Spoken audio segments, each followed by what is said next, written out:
आप देख रहे हैं नन्हे मुन्ने की कहानी। मोहिनी के 3 बेटे थे।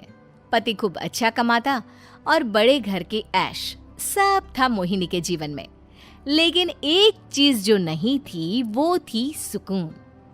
मेरी बहन और मेरा भाई दोनों गरीब, लेकिन मैं मेरे पास तो नोट की बरसात है। तभी मोहिनी की बहन बीना उसके दरवाजे आ जाती है। अरे मोहिनी, कैसी है? मेरे घर में ना सिलेंडर खत्म हो गया है। तेरे पास तो इतने पैसे हैं, भरवा देना मेरा सिलेंडर। पैसे जैसे ही आ जाएंगे मैं दे दूंगी। मोहिनी का पति राकेश आ जाता है। क्या है बिना, ये अपने घर की परेशानी हम लोगों के घर ना गाया करो। तुम्हारी बहन को तुम लोगों पर तरस आ जाता है और वो पैसे देने लग जाती है। मुझे ये बिल्कुल पसंद नहीं है। ओ जीजा जी, नहीं, मैं तो वो बस अच्छा मैं चलती हूँ। बीना वहां से चली जाती है। उसके जाने के बाद अच्छा किया जो आपने सुना दिया। अरे न जाने क्या सोचकर मेरे घर आ जाती है कि जैसे यहाँ तो भंडारा भरा है। अरे कितना तो दे दिया। अच्छा जी, जरा 1000 तो देना। वो बिन्नी दीदी है ना, उनके घर जा रही हूँ। उनका पोता हुआ है तो मुंह दिखाई दे दूंगी। हाँ, उन लोगों के आगे तो शो ऑफ किया करो। वो खुद को बड़ा अमीर शो करते हैं ना। दिखा दे कि तू भी किसी से कम नहीं है। हाँ जी, इसी के लिए तो जा रही हूँ। तैयार होकर अपनी बुआ की बेटी के घर जाती है, जहाँ उसके पोते का कार्यक्रम चल रहा होता है। वहाँ वीना भी आई होती है। अरे वीना, क्या जरूरत थी यहाँ आने की? तेरे घर पर गैस नहीं है तो वो भरा लेती। क्या करूँ मोहिनी, बुआ को बुरा लग जाता नहीं जाती तो। वैसे मेरे पास एक जोड़ा बच्चे का कपड़ा रखा था, वही अपनी चांदी के पायल के साथ देने जा रही हूँ। घर पर गैस थी नहीं, सोचा परिवार यहीं खाना खा लेगा, बाकी सुबह का सुबह देखा जाएगा। मोहिनी को बहन पर दया आ जाती है। वो पर्स से 1000 रुपए निकाल कर दे देती है। ले बिना, लेकिन पैसे वापस कर देना, तेरे जीजाजी हिसाब लेते हैं। मोहिनी भी क्या करती, गरीबी में बहन का सहारा ही उसके जीवन जीने का आधार था। फिर एक रोज, सुनिए, भाई के घर बेटी हुई है, मुझे माँ के पास जाना होगा। अरे उस घर में ना कूलर है ना एसी, कैसे रहोगी तुम? हाँ वही कि अकेली जाऊं, बच्चों को साथ ना ले जाऊं। चली जाओ, लेकिन ये जो तुम अपने गरीब परिवार से मिलने चली जाती हो ना, मुझे बिल्कुल अच्छा नहीं लगता। पता नहीं मैं भी कैसे मैनेज करती हूँ, लेकिन क्या करूँ। मोहिनी भाई भाभी के घर आती है।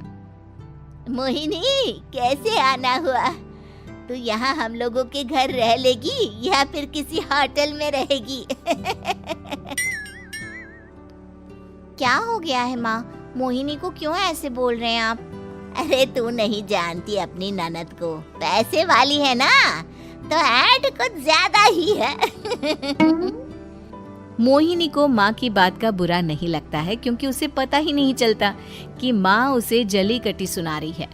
वो भाभी की बच्ची के साथ लेन देन करती है और वहाँ से चली जाती है। उसके जाने के बाद, माँ क्यों आप मोहिनी को इतनी सारी बातें सुनाती हो? भाई का बेटा बोल पड़ता। माँ, क्योंकि दादी जानती है कि बुआ के अंदर घमंड है। सही बोल रहा है मोहन।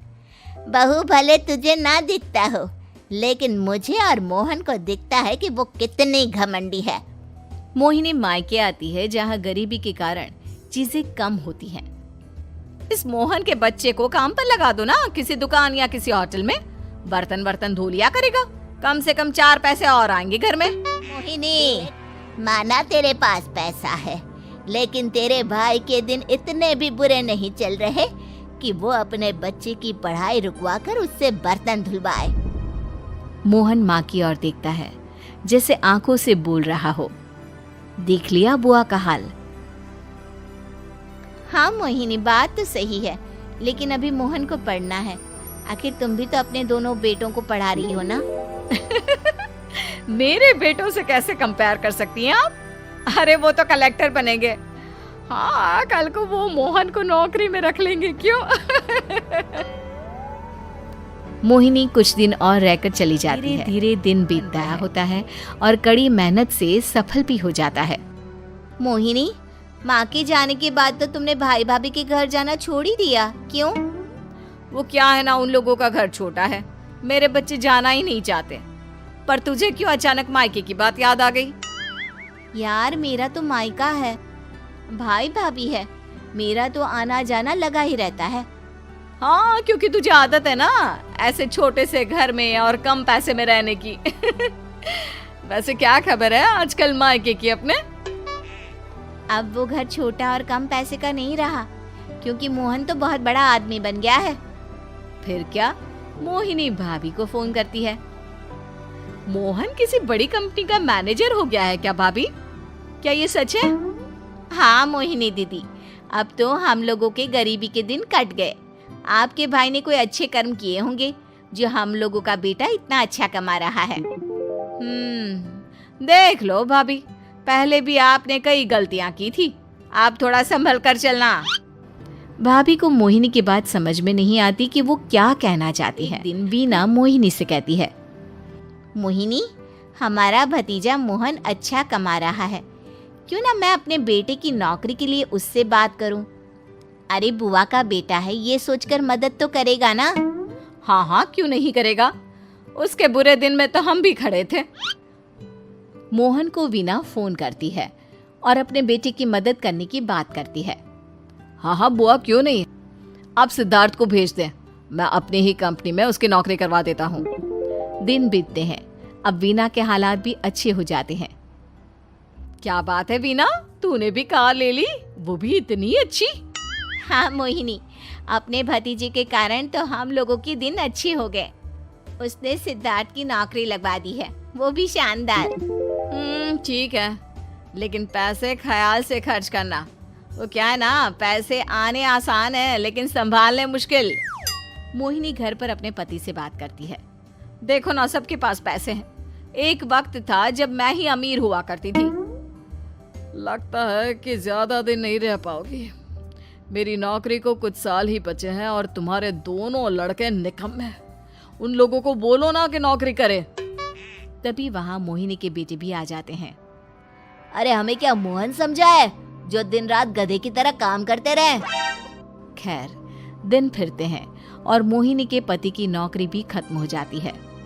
मोहिनी क्या करे, थोड़े से पैसे में गुजारा नहीं हो रहा है। तो क्या करे, मेरी समझ में कुछ नहीं आ रहा। मोहन को बोलो ना कि वो इन दोनों के लिए नौकरी देखे, जैसे सिद्धार्थ के लिए नौकरी देखी है।